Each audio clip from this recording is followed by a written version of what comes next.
Hey there, it's Coach Alexa here, and today I'm going to talk a little bit about what's called the posterior chain. The posterior chain refers to the set of muscles that run down the back of the leg. So it starts at the glute muscles in the bum, the hamstrings at the back of the thigh, and the calf muscles at the back of the lower leg. These three muscles work together in unison to really power you forward on the run. They're the most important set of muscles for driving you forward. So the glute muscles in the bum will drive your leg back from the hip, and they're the most powerful muscles for running in the body.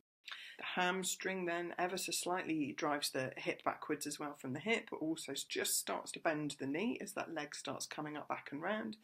And the calf muscles here will extend the ankle, so we can just see that happening in slow motion here. So the ankle's extending and the hamstring picking the knees up. So what we get is the glutes driving the leg backwards to start with, then the calves just slightly afterwards, and then the hamstrings after that. Well, at least that's the way it should be working.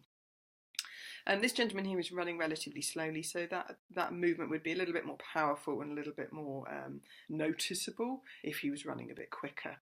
So you'd really see the angle of the thigh bone coming more backwards from the hip joint, and you'd see the foot completely pointed toes as he lifts off at the back.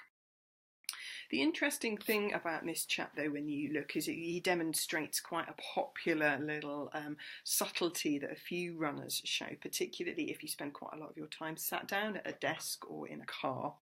And that is the fact that not all of this backward leg drive is coming from the hip joint and the glutes. Actually, some of it is coming from a little overarch in the lower back.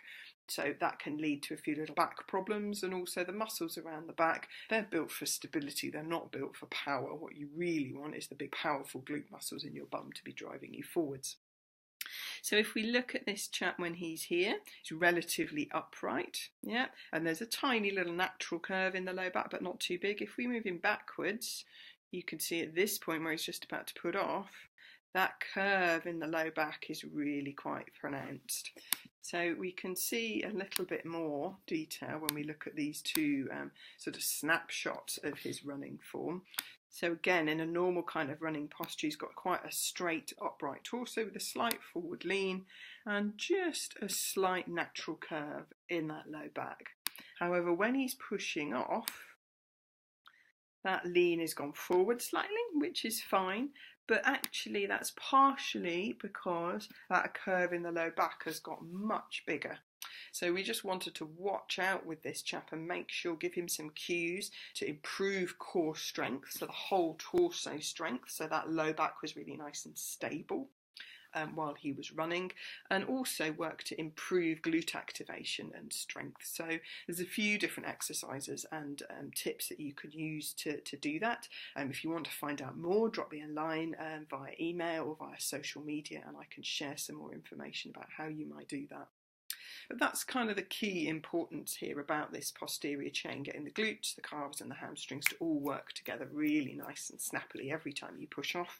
A brilliant way of helping improve that is to run uphill more often. Pretty impossible to run uphill without getting good activation down those three muscles in your posterior chain to drive you upwards and forwards. And trying things like skips, high skips as part of your warm-up, and doing a little bit of speed work, so running at a faster pace, and your body will naturally recruit these sets of muscles down the backs of your legs more effectively. I hope that helps. Any questions, let me know. Cheers.